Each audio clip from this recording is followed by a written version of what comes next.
So finally खत्म हुई आपकी बीकॉम 4 सेमेस्टर की जर्नी। अब आप प्रवेश कर चुके हैं बीकॉम 5 सेमेस्टर में। बीकॉम 4 सेमेस्टर में जो आपने तोड़ फोड़ मचाई है, यूनिवर्सिटी के चारों खाने चित्त कर दिए हैं। फाइनली यूनिवर्सिटी ने कोई मजबूरन डिसाइड करना पड़ा कि भाई बच्चों ने एमसीक्यू में इतना अच्छा पेपर किया कि हर तीसरा बच्चा टारगेट सेमेस्टर से पढ़ के सारथी बैच को ज्वाइन करके 8+ जीपीए को आसानी से सिक्योर कर पा रहा है। तो भाई ये सब संभव क्यों हो पा रहा है? तो यूनिवर्सिटी ने भी इस आसानी को थोड़ी सी मुश्किल बनाने की कोशिश की और आपका जो पेपर है वो अब डिस्क्रिप्टिव कर दिया गया। यानी आप जब 5th सेमेस्टर का पेपर देंगे दोस्तों, तो ये पेपर ऑब्जेक्टिव पैटर्न पे नहीं, ये डिस्क्रिप्टिव पैटर्न पे होगा। यानी आपको वर्णनात्मक उत्तर लिखना पड़ेगा, प्रश्न दिए जाएंगे, प्रश्नों का 2-2 पेज, 1-1 पेज जैसे बोर्ड एग्जाम्स में आप लिखा करते थे वैसे आपको लिखना पड़ेगा। सो हो सकता है कि इस सूचना को जान के, सूचना को सुन के कुछ लोगों को थोड़ा दर्द हो, कुछ लोगों को थोड़ा परेशानी हो, डिफ़िकल्टीज आएँ, लाजमी है। लेकिन हर परेशानी का समाधान आपके पास है, आपके टारगेट सेमेस्टर के पास है, आपके सारथी बैच के पास है। पिछले कई दिनों से बच्चों की क्वेरीज आ रही थी, क्या सर यूट्यूब पे कोई भी क्लास नहीं जाएगी? भाई यूट्यूब पे क्लास आएगी, जब भी मैं अपनी लाइव क्लास से फ्री हो जाऊंगा। अभी कुछ दिनों से 1-2 दिन से लाइव क्लास आपकी सारथी बीकॉम 5th सेमेस्टर में नहीं चल रही है, क्योंकि यूट्यूब वाले बच्चों को भी कुछ जो कंटेंट्स हैं वो देने पड़ेंगे एटलीस्ट इनिशिएट करने के लिए। जो लोग अभी सोए हुए हैं बीकॉम 5th सेमेस्टर के और यही ख्वाब देख रहे हैं कि भाई इस बार भी पेपर जो होगा ऑब्जेक्टिव पैटर्न पे होगा और अमृत सर लास्ट में आएंगे परीक्षा पर आखिरी प्रहार लेके और वो जो पढ़ा देंगे वही पेपर में छप जाएगा, तो अभी से पढ़ने की क्या ज़रूरत है? बस इसी मानसिकता को दूर करने के लिए मैं कुछ वीडियोस आपके लिए ला रहा हूँ। हाँ, ये उम्मीद आप मत करिएगा कि सारे वीडियोस, सारे कोर्स की वीडियोस आपको बीकॉम 5th सेमेस्टर की मिलने वाली है। पूरे कोर्स की वीडियो मैं आपको फ्री ऑफ कॉस्ट यूट्यूब पे नहीं दे सकता हूँ। हमारा भी कुछ इंटरनल कंस्ट्रेंट होता है, हमारे पास भी कुछ फाइनेंशियल इनकैपेबिलिटीज़ हैं, अन्यथा हम भी अगर चाहते तो पूरा दे सकते थे, नहीं तो मुझे काफ़ी दिक्कत होगी, मेरी टीम को काफ़ी दिक्कत होगी। मैं तो दिक्कत बर्दाश्त कर लूँगा, लेकिन जो मेरी टीम के मेंबर्स हैं उनको तो कुछ पैसा देना पड़ेगा। हर व्यक्ति को जीविका चलाने के लिए पैसे की आवश्यकता होती है। इसीलिए आप सभी के संज्ञान में ये चीज़ बखूबी होगी। कोई भी बच्चा जो बीकॉम 5th सेमेस्टर का है, उसके साथ तो हमने मीटिंग भी की है, बाकी रिपोर्टिंग वगैरह भी हुई है आपके कॉलेज पे जाके। सारे बच्चे जानते हैं कि बीकॉम में सारथी का जलवा कितना रहा है और जलवा कितना रहता है हमेशा, क्योंकि 4 सेमेस्टर की परीक्षा आपने केवल सारथी के मदद से दी है, ये कहना गलत नहीं होगा। 4 सेमेस्टर की परीक्षा आपने केवल टारगेट सेमेस्टर और सारथी के मदद से दी है। क्या मैं गलत हूँ? अगर गलत हूँ तो कमेंट सेक्शन में बताइएगा। 98%, 99% जो बच्चे होते हैं गोरखपुर यूनिवर्सिटी के, चाहे कानपुर यूनिवर्सिटी के, चाहे आगरा यूनिवर्सिटी के, चाहे MJPRU यूनिवर्सिटी के, जितनी भी यूनिवर्सिटीज़ हैं आपकी स्टेट की यूनिवर्सिटीज़, लखनऊ यूनिवर्सिटी को छोड़ के वो सारे के सारे बच्चे टारगेट सेमेस्टर से ही पढ़ते हैं और सारे एग्जाम्स में जाके फोड़ के आते हैं और रिजल्ट तो आप देख ही रहे हैं। सो स्टूडेंट, आप सभी की क्वेरी थी कि सर 5th सेमेस्टर का कुछ तो क्लास आप दीजिए। तो भाई बीकॉम 5th सेमेस्टर की सबसे पहली क्लास आज मैं आपके लिए लेके आया हूँ। क्यों लेके आया हूँ? आपको नींद से जगाने के लिए। जिस नींद में आप सोए हुए हैं, जिस सपने को आप देख रहे हैं कि इस बार भी पेपर ऑब्जेक्टिव होगा और आखिरी में मैं पढ़ लूँगा, तो बाबू वो सपना सही नहीं है, आप गलत सोच रहे हैं। इस बार पेपर 100% डिस्क्रिप्टिव होगा, कोई नहीं रोक सकता है। लेकिन डिस्क्रिप्टिव हो या ऑब्जेक्टिव, तैयार करने के लिए सारथी आपका हमेशा से आपके साथ है। अगर कोई भी बच्चा अभी तक सारथी ज्वाइन नहीं किया है तो आपको डिस्क्रिप्शन बॉक्स में, इस वीडियो के डिस्क्रिप्शन बॉक्स में टारगेट गुरुकुल मोबाइल ऐप का लिंक मिल जाएगा और साथ ही साथ सारथी फॉर बीकॉम 5th सेमेस्टर का व्हाट्सअप ग्रुप का लिंक मिल जाएगा। वहाँ से आप व्हाट्सअप ग्रुप को और ऐप को, दोनों को ज्वाइन कर लीजिए, ऐप को डाउनलोड कर लीजिए। ऐप को डाउनलोड करने के बाद आपको पेड कोर्सेज का ऑप्शन वहाँ पर मिलता है। पेड कोर्सेज को आप, जो भी आपका पेड कोर्स है बीकॉम 5th सेमेस्टर में आप हैं तो बीकॉम 5th सेमेस्टर का कोर्स आप ले सकते हैं। आपकी लाइव क्लासेस वगैरह वहाँ पे चल रही हैं। अभी कॉर्पोरेट अकाउंटिंग के मुझे लग रहा है 12-13 क्लासेस हो चुकी हैं, फिर बिजनेस फाइनेंस की 7-8 क्लासेस हो चुकी हैं, और आपका जो एक और सब्जेक्ट है GST, goods and service tax first, इसका पहला चैप्टर भी कंप्लीट हो जाएगा। अब मैं दूसरा चैप्टर स्टार्ट करने वाला हूँ। सिलेबस थोड़ा सा डिले हो गया क्योंकि काफ़ी सारी छुट्टियाँ थी, अभी रक्षाबंधन वगैरह की, लेकिन अब क्लासेज जो है बिल्कुल रेगुलर बेसिस पे सारथी में भी चलेंगी। और जब मुझे टाइम मिलेगा तो थोड़ा बहुत मैं यूट्यूब पे भी आपके साथ मिलूंगा, आपके साथ कुछ बातें करूंगा। लाइव तो आ नहीं सकता हूँ क्योंकि लाइव आऊँगा तो आपकी संख्या काफ़ी कम रहेगी, लेकिन हाँ रिकॉर्डेड वीडियोज़ आपको मिलेंगे, कुछ मिलेंगे। अगर आपको कंप्लीट तैयारी करनी है और इस बार एग्जाम में पास होना है, पास होने पे भी प्रश्न चिन्ह लग सकता है इस बार, क्योंकि जो पिछले 4 सेमेस्टर्स में आपकी दशा रही है कि आप बस एग्जाम के 10 दिन पहले सीरियस होते थे, उसके पहले तो आप सो रहे थे। अगर वो दशा इस बार हुई ना तो मैं लिख के दे रहा हूं कि आपको कोई पास नहीं कर सकता, कोई सारथी भी पास नहीं कर सकता है। एग्जाम के 10-15 दिन पहले आप पढ़ेंगे तो हाँ सारथी में थोड़ा सा हो सकता है कि पास तो आप हो जाएंगे, एटलीस्ट उतने क्वेश्चन तो मैं आपको बता दूंगा कि वही क्वेश्चन आपके एग्जाम में आ जाएंगे, पास तो हो जाएंगे। लेकिन पूरा अगर आपको अच्छा नंबर लाना है और अच्छे से तैयारी करनी है, क्योंकि भाई बीकॉम कर रहे हो तो अच्छा नंबर लाना तो आपकी रिस्पॉन्सिबिलिटी है ना। माँ बाप आपके पैसा लगा रहे हैं इस उम्मीद से कि बच्चा मेरा अच्छा नंबर लेके आएगा, इस उम्मीद से कि हो सकता है कि बच्चा मेरा कल को यूनिवर्सिटी में गोल्ड मेडलिस्ट बन जाए। बीकॉम में सपने होंगे उनकी आंखों में भी, तो उन सपनों को पूरा करने के लिए कुछ नहीं करना है आपको, बस मात्र 349 रुपये। मुझे नहीं लगता कि पूरे मार्केट में इससे सस्ता कोई कोर्स देता होगा, वो भी 6 महीने का कोर्स। ये 6 महीने का कोर्स है, आपके पूरे सेमेस्टर की परीक्षा में आपके लिए आपके साथ रहेगा। और ऐसा नहीं कि 349 रुपये आपको बार बार देना है, बस एक बार आपको 349 रुपये देना है और आपकी सेमेस्टर परीक्षा तक ये आपका साथ निभाएगा आपका सारथी। और आप सभी लोग जानते ही हैं कि सारथी का क्या जलवा है, क्या मैं बताऊं। चलिए जो स्टूडेंट्स अभी तक मेरे चैनल पे आए नहीं थे, पहली बार आ रहे हैं, उन स्टूडेंट्स को मैं बता दूं कि आप चाहे DDU के हों यानी गोरखपुर यूनिवर्सिटी में हो, चाहे गोरखपुर यूनिवर्सिटी के किसी एफिलिएटेड कॉलेज में हो, चाहे आप कानपुर यूनिवर्सिटी में हो, कानपुर यूनिवर्सिटी के किसी एफिलिएटेड कॉलेज में हो, महात्मा ज्योतिबा फुले रोहिलाखंड यूनिवर्सिटी जो आपका MJPRU है उसमें आप हो, या फिर MSU माँ सखुम्बरी यूनिवर्सिटी के स्टूडेंट हो, या फिर आप महात्मा गांधी काशी विद्यापीठ के स्टूडेंट हो, या फिर आप डॉक्टर भीमराव अंबेडकर यूनिवर्सिटी जो कि आगरा यूनिवर्सिटी है उसके स्टूडेंट हो। हमारे यूपी में जितनी भी स्टेट यूनिवर्सिटीज़ हैं, लखनऊ यूनिवर्सिटी को छोड़ के आप किसी भी यूनिवर्सिटी के छात्र हों तो आपके लिए ये वीडियो इंपॉर्टेंट है। और टारगेट सेमेस्टर पे अपलोड होने वाला हर एक वीडियो इंपॉर्टेंट है, और साथ ही साथ आपके लिए सारथी कोर्स भी बहुत ही ज़्यादा इंपॉर्टेंट है। सो आज हम डिस्कस करने वाले एक स्पेशल क्लास आप सभी के लिए अरेंज की गई है। देखिए यहाँ पे मैंने लिखा भी है आज, क्योंकि ये स्पेशल क्लास जो है ये यूट्यूब वाले बच्चों को भी मिलेगी और ये जो सारथी के पेड स्टूडेंट्स हैं उनको तो मिलेगी ही मिलेगी। सो स्पेशल क्लास का मकसद क्या है? उन बच्चों को अवेयर करना, उन बच्चों को जागरूक करना जो अभी तक सोए हुए हैं। तो भाई जग जाओ, मेरी तरफ से करबद्ध प्रार्थना है कि जग जाओ, पढ़ाई करना शुरू कर दो, किताब खरीद लो। मैं तो कहूँगा किताब खरीदने की भी आवश्यकता नहीं, क्योंकि किताब आप खरीदेंगे झूठ मूठ में आपका 700-800 रुपया जाएगा और किताब से आप पढ़ेंगे नहीं। मुझे 100% विश्वास है किताब से आप पढ़ेंगे नहीं। अगर आप फिर भी किताब ही खरीद के पढ़ना चाहते हैं, आप सारथी नहीं ज्वाइन करना चाहते तो कोई बात नहीं, आप सारथी मत ज्वाइन करिए, आप किताब से ही पढ़ लीजिए। लेकिन मैं आपको बता रहा हूँ किताब खरीदना और किताब को समझना और समझाना ये अलग बात होती है। अगर आप किताब खुद ही समझ लेते तो मेरी क्या आवश्यकता थी, टीचर्स की आवश्यकता थी, टारगेट की सेमेस्टर की क्या आवश्यकता थी। इसलिए मैं आपको हाईली रिकमेंड करूँगा कि आप सभी लोग मात्र 349 रुपये में सारथी को ज्वाइन कर लीजिए। और जो बुक्स वगैरह हैं उसकी जो प्रॉब्लम्स आ रही हैं कि सर बुक्स कहाँ से लूँ, तो बुक्स लेने की कोई आवश्यकता नहीं है। मैं लिटरली आपको बता रहा हूँ, बुक्स में जितने भी कंटेंट आप होते हैं उससे ज़्यादा पावरफुल कंटेंट जो आपके एग्जाम में आएंगे, आपके करियर के लिए इंपॉर्टेंट है, सब कुछ आपको सारथी में PDF मिल रहा है। जो बच्चे सारथी ज्वाइन किए उनसे आप पूछ सकते हैं। हर एक सब्जेक्ट के PDFs 2-3 चैप्टर के अपलोड कर दिए गए, उसके बाद अभी और निरंतर आपके अपलोड हो ही रहे हैं।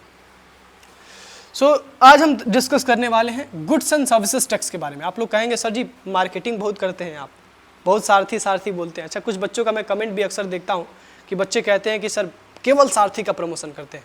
बाबू सारथी का प्रमोशन नहीं, सारथी के माध्यम से आपकी सहयोग करने की कामना करते हैं। 349 रुपये में क्या मिलता है बता दो तुम मुझे, और 349 रुपये में मैं तुमको बीकॉम में अच्छा नंबर दिलवाने का वादा कर रहा हूँ। और वादा ऐसा नहीं कि फेक वादा कर रहा हूँ, मैंने इस वादे को पूरा किया है पिछले 4 सेमेस्टर्स में, आप सभी लोग जानते हैं। चलिए आज टॉपिक पे आते हैं। सॉरी फॉर दिस मार्केटिंग कहिए या सहयोग करिए, वो तो आप पे डिपेंड करता है कि आप इसको मानते क्या हैं। आज हम डिस्कस करने वाले हैं GST के बारे में। सबसे पहले तो आपको समझना पड़ेगा कि हमारे देश में 2 प्रकार के टैक्स होते हैं। चलिए टैक्स, 2 प्रकार के टैक्स को छोड़िए, पहले ये समझते हैं कि टैक्स ही क्या होता है। हमारे देश में एक चीज़ होता है दैट इज कॉल्ड टैक्स, और ये टैक्स नाम की चीज़ आज से नहीं है हमारे देश में, सदियों से है। जब राजा महाराजाओं का शासन हुआ करता था उस समय भी कर लगाया जाता था। उस समय इस टैक्स को हिंदी में कर कहा जाता है। तो उस समय लोग कर लगाते थे। कोई जजिया कर लगाता था, तो कोई भूमि कर लगाता था, कोई कृषि कर लगाता था, तो कोई फसल पे कर लगाता था, कोई व्यापारी पे कर लगाता था, तो कोई साधारण जनमानस पे कर लगाता था। यानी कर लगाना हमेशा से एक कार्य रहा है जो भी व्यक्ति सत्ता में रहता है उसका, क्योंकि सत्ता को चलाने के लिए पैसे की आवश्यकता होती है, सरकार को चलाने के लिए पैसे की आवश्यकता होती है। और बिना पैसे के आप जानते हैं कि कोई नहीं चल सकता। इवन आप भी नहीं जी सकते हैं बगैर पैसे के। बगैर पैसे के आपको पानी नहीं मिलेगा, बगैर पैसे के आपको खाना नहीं मिलेगा, तो कैसे जी पाएंगे। ठीक उसी प्रकार से जब एक सरकार चलानी होती है, एक सत्ता को चलाना होता है, तो हमें पैसे की आवश्यकता पड़ती है। और पैसे कमाने के सरकार के पास बहुत सारे स्रोत हैं। मुख्य तौर पे 4 ही सोर्स होते हैं, जिसमें से एक जो सबसे इंपॉर्टेंट सोर्स होता है, जो सबसे महत्वपूर्ण स्रोत होता है, वो होता है टैक्स, यानी कि कर। और ये एक ऐसा सोर्स होता है जिसके माध्यम से सरकार बड़ी आसानी से पैसा कलेक्ट कर लेती है। और उस पैसे को कलेक्ट करके सरकार अपनी जेब में नहीं रखती है। क्या करती है? सरकार उस पैसे को कलेक्ट करके आप ही के लिए खर्च करती है। हाँ, साधारण जनमानस के लिए खर्च करती है। वो अलग बात है कि वो कलेक्ट 10 लाख करोड़ करती है हमसे टैक्स, 50 लाख करोड़ करती है टैक्स कलेक्ट सरकार, लेकिन वो खर्च मात्र 2-4 लाख करोड़ करती है। बाकी सब मंत्री जी लोग के जेब में चला जाता है। और कुछ जो बचता है वो IAS ऑफिसर्स, IPS ऑफिसर, जो भी हमारे ब्यूरोक्रेट्स हैं, उनके जेब में चला जाता है। खैर, वो सब अलग बात है, पॉलिटिक्स करने में यहाँ पे नहीं आया हूँ, लेकिन फिर भी कभी कभी रोक नहीं पाता अपने आप को। तो ये जो टैक्स है ना दोस्तों, ये जो सरकार की आय है, सरकार की इस आय को सरकार ने 2 प्रकार से क्लासीफाई किया है। सरकार कहती है कि एक टैक्स हम डायरेक्टली लेंगे लोगों से, एक ऐसा कर हम लगाएंगे लोगों पे जो सीधे सीधे उनकी आय से हम कैलकुलेट करके सीधे सीधे ले लेंगे, इसमें कोई ज़्यादा झंझट नहीं होगा। मतलब ये प्रत्यक्ष कर कहलाएगा, ये डायरेक्ट टैक्स कहलाएगा। और डायरेक्ट टैक्स की पूरी चर्चा हमने 4th सेमेस्टर में की थी। 4th सेमेस्टर में आपने एक सब्जेक्ट पढ़ा था, income tax law and accounts, आपने पढ़ा था। इसमें तो भाई गजब गजब के नंबर आए, बच्चों के 90 नंबर, किसी के 85 नंबर, किसी के 97 नंबर तक आए। एक बच्ची का पता नहीं क्या नाम है उसका, साक्षी मदेसिया, वो शायद किसी महिला PG कॉलेज की लड़की है। और साक्षी मदेसिया शायद देवरिया की है या फिर गोरखपुर की है, मुझे याद नहीं एग्जैक्टली नाम। 97 मार्क्स है उनके टैक्स में, क्या गजब, मतलब मज़ा आ गया देख के इसका पेपर। चलिए अगला है इनडायरेक्ट टैक्स। तो सरकार कहती है लोगों से कि एक, मैं प्रत्यक्ष रूप से आपसे पैसा कलेक्ट कर लूँगी, और वो पैसा मैं क्यों कलेक्ट कर रहा हूँ, आप पे ही खर्च करूँगी। और एक होता है अप्रत्यक्ष कर, जिसको हम इनडायरेक्ट टैक्स कहते हैं। तो डायरेक्ट टैक्स की चर्चा हमने की थी, जिसमें से जो इनकम टैक्स है डायरेक्ट टैक्स की श्रेणी में, उसकी पूरी चर्चा हमने 4th सेमेस्टर में की। अब बच गया आपका इनडायरेक्ट टैक्स, और इसीलिए 5th सेमेस्टर में आपको पढ़ाया जा रहा है GST। देखिए कितना अच्छा सिलेबस डिज़ाइन किया गया है कि पहले आपको डायरेक्ट टैक्स पढ़ा लिया गया, फिर आपको इनडायरेक्ट टैक्स पढ़ा दिया गया। मतलब पूरा जो एग्जॉस्टिव, और बीकॉम एक ऐसा कोर्स है, मुझे लगता है बीकॉम एक सदाबहार कोर्स है, एक ऐसा कोर्स है जिसमें सब कुछ पढ़ा दिया जाता है, कॉमर्स का A to Z, हर एक सब्जेक्ट आप टच करते हैं। सो इनडायरेक्ट टैक्स का मतलब क्या है, अप्रत्यक्ष कर। और इनडायरेक्ट टैक्स का सबसे बेस्ट एग्जांपल हिंदुस्तान में क्या है, GST। सुनिए, सरकार को अगर कर इकट्ठा करना है, टैक्स कलेक्ट करना है, तो सरकार के पास 2 तरीके हैं। वो सीधे सीधे आपसे पैसा ले ले, आपने 1 लाख रुपया कमाया, उसमें से 30% 30,000 रुपया सरकार ले ले। या फिर दूसरा तरीका है, आपने अगर 1 लाख रुपया कमाया है तो पैसा करेंगे का आप कहीं ना कहीं खर्च करेंगे, उसका एक्सपेंस करेंगे, स्पेंड करेंगे। तो वो पैसा आप जहाँ भी खर्च करेंगे, गुड्स पे करेंगे या सर्विस पे करेंगे, तो वहाँ से सरकार टैक्स ले लेगी। GST आपने सुना होगा, जिसको हम कहते हैं इनडायरेक्ट टैक्स। मतलब सरकार का टैक्स कलेक्ट करने का एक ऐसा तरीका जिसमें सरकार प्रत्यक्ष रूप से आपसे टैक्स नहीं कलेक्ट कर रही है। सरकार कह रही है बाबू जाओ, पैसा कमाए हो, सामान खरीदो, सामान खरीदोगे धीरे से हम टैक्स ले लेंगे, तुमको पता भी नहीं चलेगा, तुमको दर्द भी नहीं होगा। अच्छा, एक दिक्कत होता है, जब आप डायरेक्ट टैक्स पे करते हैं, इनकम टैक्स, जैसे आपके घर में कोई परिवार का सदस्य होगा जिसकी इनकम 12-15 लाख होगी या 8-10 लाख के करीब होगी, तो उसको इनकम टैक्स पे करना पड़ता है हर साल। तो वो जब पे करते होंगे तो बड़ा दर्द होता होगा, सोचते होंगे अरे यार मैंने इतनी मेहनत से 12 लाख रुपए कमाए, और सरकार किस काम की है ये सरकार, बिना मतलब के मुझसे 4 लाख रुपए 3 लाख रुपए टैक्स के रूप में लेती जाती है, और मैं कुछ कर भी नहीं पाता हूँ। तो बड़ा दर्द होता है। लेकिन क्या आपको पता है, आप दुनिया में चाहे कोई भी सामान खरीद रहे हैं या कोई भी सर्विस खरीद रहे हैं, आप सारथी क्यों ना खरीद रहे हैं, उसमें भी आपका जीएसटी है जो सरकार लेती है हमसे, हम देते हैं सरकार को।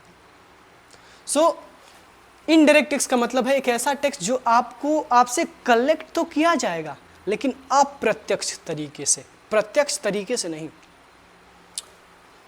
चलिए इनडायरेक्ट टैक्स की कहानी आपको बताते हैं। हिंदुस्तान में पहले जो इनडायरेक्ट टैक्स था, जो यानी कि जो अप्रत्यक्ष कर था, अब चलिए मैं एक बार पीपीटी भी ओपन कर लेता हूँ।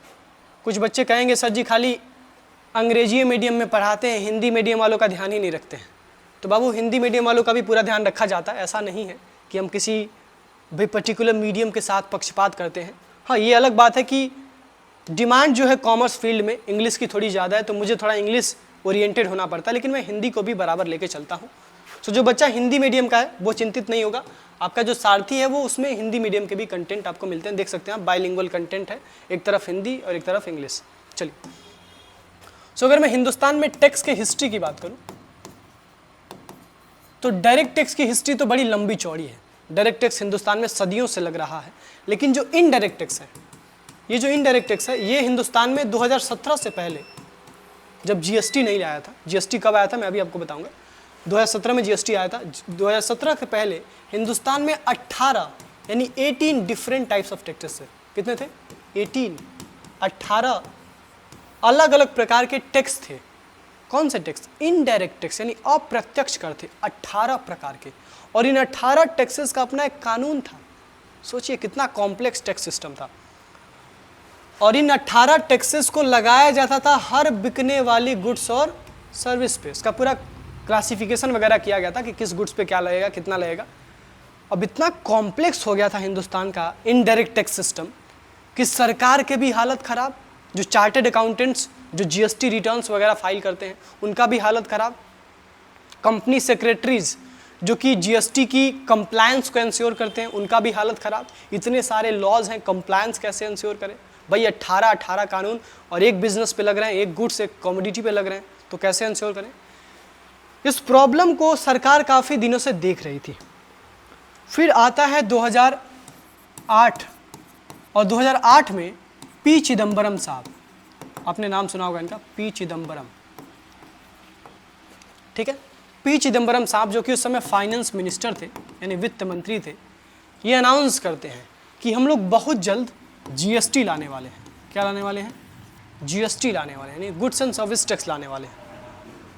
कहाँ अनाउंस करेंगे भाई? जाहिर सी बात है, ये फाइनेंस मिनिस्टर थे, यानी फाइनेंस मिनिस्टर के साथ ये मेंबर ऑफ पार्लियामेंट होंगे, तो भाई संसद भवन में जाएंगे तो अपनी बात रखेंगे, जो भी इनको बात रखनी होगी।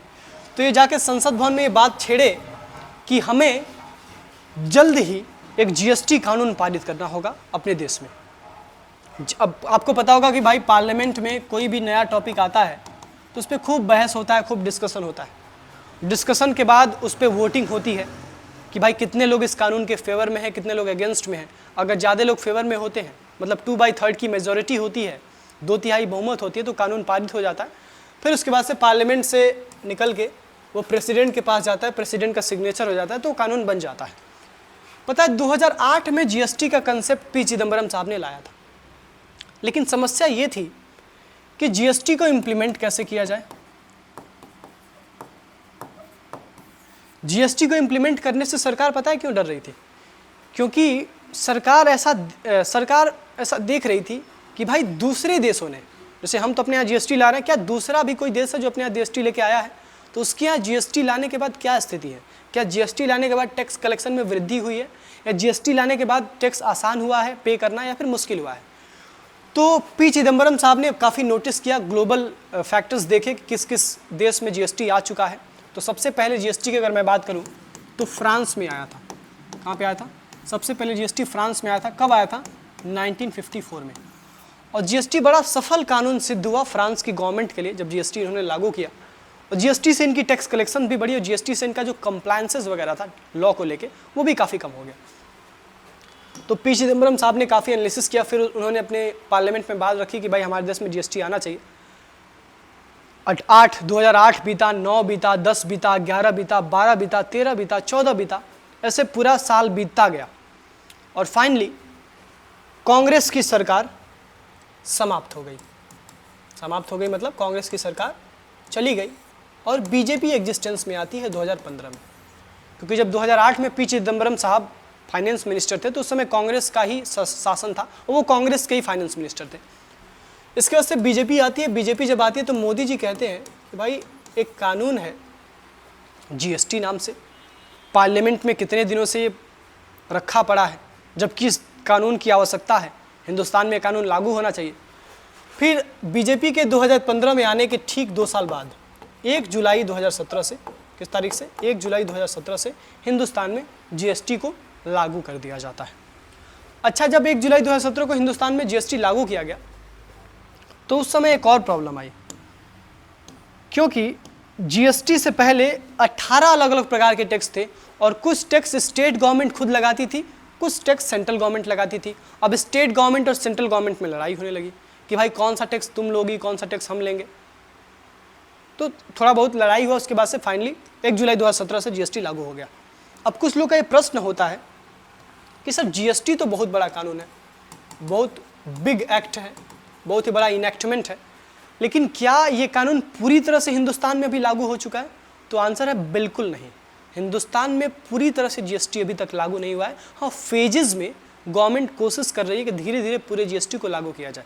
जिस दिन हिंदुस्तान में पूरी जीएसटी लागू हुई उस दिन जीएसटी पे करना और सरकार के लिए जीएसटी कलेक्ट करना आसान तो होगा ही, साथ ही साथ जीएसटी का जो कंप्लायंस है वो भी आसान होगा और जीएसटी एक बहुत ही सिंपल टैक्स बन जाएगा इंडियन गवर्नमेंट के लिए। आपको जीएसटी का इतिहास समझ में आ गया, जीएसटी क्या है, कैसे आया, कब आया, ये सब कुछ आपको समझ में आ गया। अब मैं थोड़ा सा आऊँगा टैक्स की तरफ, क्योंकि एग्जाम में बड़ा इंपॉर्टेंट क्वेश्चन पूछता है। जब आपका पेपर डिस्क्रिप्टिव होगा तो ये क्वेश्चन पूछेगा कि what is difference between tax and direct tax and indirect tax, यानी प्रत्यक्ष कर और अप्रत्यक्ष कर में क्या अंतर है, स्पष्ट कीजिए। तो सबसे पहले तो ये समझ लेते हैं कि टैक्स कहते किसे हैं, कर किसे कहते हैं। मैंने आपको बताया था इसके पहले income tax law and account first का जो 4th सेमेस्टर का सबसे पहला वीडियो मैंने अपलोड किया था, उसमें मैंने आपको बताया था कि टैक्स एक फाइनेंशियल बर्डन होता है। क्या होता है? टैक्स एक फाइनेंशियल बर्डन होता है, यानी कर एक वित्तीय बोझ होता है जो एक व्यक्ति के ऊपर लगा दिया जाता है या किसी वस्तु अथवा सेवा के ऊपर लगा दिया जाता है। कोई भी व्यक्ति स्वेच्छा से, पूरे मन से टैक्स पे करना नहीं चाहता है, क्योंकि टैक्स पे करने से उसे दर्द होता है। उसकी हार्ड अर्नड मनी आप ऐसे ही लेके चले जा रहे हैं, क्यों दर्द नहीं होगा उसे? बिल्कुल होगा। टैक्स क्या है दोस्तों? टैक्स एक पेक्यूनरी यानी फाइनेंशियल बर्डन है लेड अपॉन द इंडिविजुअल्स और property owners to support the government, a payment exacted by the legislative authority. क्या टैक्स हिंदुस्तान में कोई भी लगा सकता है? क्या मैं आपके ऊपर कोई टैक्स लगा सकता हूं? नहीं भाई नहीं। याद रखिएगा, टैक्स लगाने से पहले चाहे वो सरकार ही क्यों ना टैक्स लगाए, सरकार के पास एक एक्ट होना चाहिए, एक कानून होना चाहिए, सरकार के पास एक लॉ होना चाहिए। Without passing a law, government is not entitled to charge tax from the citizens और एनी अदर पर्सन। किसी भी व्यक्ति से अगर आपको टैक्स लेना है तो भारतीय संविधान कहता है, इंडियन कॉन्स्टिट्यूशन कहता है कि आपको पहले लॉ बनाना पड़ेगा, लेजिस्लेटिव पावर लेना पड़ेगा अपने हाथ में। लॉ बना के आपके पास वो लेजिस्लेटिव पावर लेना पड़ेगा कि मैं लोगों से टैक्स कलेक्ट कर सकता हूँ, उसके बाद ही आप टैक्स कलेक्ट कर सकते हैं। यहाँ पे लिखा है, a tax is not a voluntary payment और donation but an enforced contribution exacted pursuant to legislative authority. यानी जो लेजिस्लेटिव अथॉरिटी है, जो हमारे देश में लॉ बनाने वाली बॉडीज़ हैं, वो पहले लॉ पास करती हैं, उस लॉ को पास करने के बाद ही सरकार टैक्स लगा सकती है। In simple word, tax is nothing but money that people have to pay to the government which is used to provide the public services. मतलब टैक्स वो पैसा है जो देश की जनता, देश की सरकार को देती है। क्यों? क्योंकि देश की सरकार को सपोर्ट करना है, देश की जनता को। देश की सरकार कैसे चलती है? अच्छा, ये जो आईएएस ऑफिसर्स लोग होते हैं, ये जो आईपीएस ऑफिसर्स लोग होते हैं, आपके सामने बड़ा तन के खड़े होते हैं कि भाई मैं तो आईएएस ऑफिसर हूँ, मैं तो आईपीएस ऑफिसर हूँ। उनसे कहिएगा, आप आईएएस ऑफिसर होंगे अपने लिए, आप हैं तो हमारे टुकड़ों पे पलने वाले इंसान हैं, ऐसे मत भूलना। अगर वो व्यक्ति आपकी बात नहीं सुनता है, अगर वो आईएएस ऑफिसर, आईपीएस ऑफिसर या फिर कोई भी सरकारी एम्प्लॉय हो, वो कोई पॉलिटिकल लीडर ही क्यों ना हो, वो पॉलिटिकल लीडर या वो आईएएस ऑफिसर वो आपके टुकड़ों पे पलता है। आप जो टैक्स पे कर रहे हैं ना, आप जो जीएसटी पे कर रहे हैं, आप जो इनकम टैक्स पे कर रहे हैं, उसी से उसकी सैलरी आती है। आप टैक्स पे करना बंद कर देंगे ना तो उनकी खटिया खड़ी हो जाएगी, खाने के लिए 2 वक्त का रोटी नहीं होगा उनके पास। तो कोई भी गवर्नमेंट ऑफिसर उसे समझना चाहिए कि सिटीजन्स की वजह से ही उनके जेब में कुछ पैसा आता है, उन सिटीजन्स से मुझे अच्छे से बर्ताव करना चाहिए, ये उसकी प्राइमरी रिस्पॉन्सिबिलिटी होती है। आजकल तो भाई आईएएस आईपीएस ऑफिसर्स अपने आप में बस हीरो बनते रहते हैं। हाँ, कहीं कोई कैमरा मैन ले लिया है एक पीछे से और सामने वो चल रहा है, हीरो बन रहा है। चलो अच्छी बात है, हीरो बनिए, आप समाज के लिए आइडियल भी हैं, हमारे देश के युवाओं के लिए आइडियल हैं, बेशक आइडियल हैं, क्योंकि उतने कम उम्र में आईएएस ऑफिसर बनना या फिर आईएएस ऑफिसर बन के इतनी क्रांति लाना, ये भी अच्छी बात है, लेकिन ये पब्लिसिटी करने की क्या आवश्यकता है। खैर आपकी इच्छा, छोड़िए। नेक्स्ट चीज़ मैं आपको बताऊं, अगर आप हिंदुस्तान के नागरिक हैं तो एक जिम्मेदार नागरिक बनिए। अगर आपके साथ कहीं भी कभी भी कुछ अनुचित होता है, कोई भी सरकारी कर्मचारी अगर गलत करता है, उसके खिलाफ आवाज़ उठाओ, डरो मत उससे। वो आपसे छोटा है, ये मान के चलो, आप उसके मालिक हैं, आपका गुलाम है, आपको पावर ही नहीं पता है। भाई डेमोक्रेसी में रहते हैं आप ही देश की सरकार नियुक्त करते हैं और देश की सरकार उसे नियुक्त करती है, तो पावर सबसे बड़ा किसके हाथ में? जनता के हाथ में। लेकिन जनता है बकलोल, न जनता को भारतीय संविधान के बारे में पता है, न जनता को उसकी फंडामेंटल राइट्स और फंडामेंटल ड्यूटीज़ के बारे में पता है। जनता को पता है तो क्या रील्स देखना पता है, जनता को पता है तो क्या मूवीज़ देखना पता है, सिनेमा हॉल में भर भर के भीड़ों की तरह जाके मूवीज़ देखना पता है। जनता को ये अच्छा नहीं लगेगा कि मैं किसी पर्टिकुलर अच्छे लेक्चरर से आके कुछ लॉ वगैरह पढ़ लूँ, ताकि मेरे पास कुछ बेसिक फंडामेंटल नॉलेज हो जाए कि मैं अगर कोई भी गवर्नमेंट एम्प्लॉय मुझसे गलत बर्ताव कर रहा है तो मैं उसका जवाब कैसे दे सकती हूँ, मैं उससे बदला कैसे ले सकती हूँ, मैं उसके खिलाफ कंप्लेंट कैसे कर सकती हूँ। चलिए आगे बढ़ते हैं। अगला टॉपिक है क्लासिफिकेशन ऑफ टैक्सेस, यानी करों का वर्गीकरण। तो कर 2 प्रकार के होते हैं, मैंने आपको बता दिया, डायरेक्ट टैक्स और इनडायरेक्ट टैक्स। जो टैक्स आपके इनकम पे लगता है, किस पे लगता है? इनकम पे, यानी आपके आय पे लगता है, वो क्या है? डायरेक्ट टैक्स है। और जो टैक्स गुड्स एंड सर्विसेज पे लगता है, जो टैक्स गुड्स एंड सर्विसेज पे यानी वस्तु एवं सेवाओं पे लगता है, वो क्या होता है? Indirect tax. याद रखिएगा, डायरेक्ट टैक्स हमेशा एक व्यक्ति के इनकम पे या फिर एक व्यक्ति के प्रॉपर्टी पे लग सकता है, किंतु जो इनडायरेक्ट टैक्स है, जो अप्रत्यक्ष कर है, वो कोई व्यक्ति अगर वस्तु अथवा सेवा खरीदता है, गुड्स या सर्विस को बाई करता है, तो उस पर जो टैक्स लगता है वो इनडायरेक्ट टैक्स होता है। एक बार रीड भी कर लेते हैं। Direct tax, the person paying the tax to the government directly bears the incidence of tax. अगर मेरी इनकम 1 लाख है तो मुझे ही टैक्स सरकार को पे करना है। ऐसा नहीं होगा कि मेरी इनकम 1 लाख है, मैं टैक्स नहीं पे करूंगा, मैं टैक्स किसी और से पे करवा दूंगा। भाई इनकम अगर आपने कमाई है तो टैक्स भी आप ही को पे करना है, यानी टैक्स का बर्डन और टैक्स का इंसिडेंस सेम पर्सन पे होता है डायरेक्ट टैक्स के केस में। जबकि इनडायरेक्ट टैक्स के केस में क्या होता है कि इनडायरेक्ट टैक्स के केस में ये होता है कि टैक्स को कलेक्ट कोई और करता है और टैक्स को पे कोई और करता है। मतलब जो टैक्स है इनडायरेक्ट टैक्स, उसमें कलेक्शन किया जाता है आपके शॉपकीपर्स, मैन्युफैक्चरर, होलसेलर्स के द्वारा, और टैक्स का पेमेंट जो होता है वो करता है कंज्यूमर। तो यहाँ पे जो इनडायरेक्ट टैक्स है, इसका बर्डन शिफ्ट किया जा सकता है। इनडायरेक्ट टैक्स यानी अप्रत्यक्ष कर के में आपके ऊपर जो बोझ सरकार लाती है टैक्स पे करने का, आप शिफ्ट कर सकते हैं। मान लीजिए मैं मैन्युफैक्चरर हूँ, तो सरकार ने मुझे कहा कि टैक्स तो तुम्ही को देना है, तो मैं क्या करूँगा ना, मैं टैक्स दूंगा सरकार को, लेकिन वो टैक्स मैं कहाँ से दूंगा? मैं होलसेलर से कलेक्ट करूँगा। होलसेलर क्या करेगा? होलसेलर रिटेलर से कलेक्ट करेगा। रिटेलर क्या करेगा? रिटेलर कंज्यूमर से कलेक्ट करेगा। तो ऐसे क्या होता है ना, बर्डन शिफ्ट होता जाता है इनडायरेक्ट टैक्स के केस में। जबकि प्रत्यक्ष कर में, डायरेक्ट टैक्स में आपको टैक्स पे करना है तो आप ही को पे करना है, आप वो बर्डन किसी और को शिफ्ट नहीं कर सकते हैं।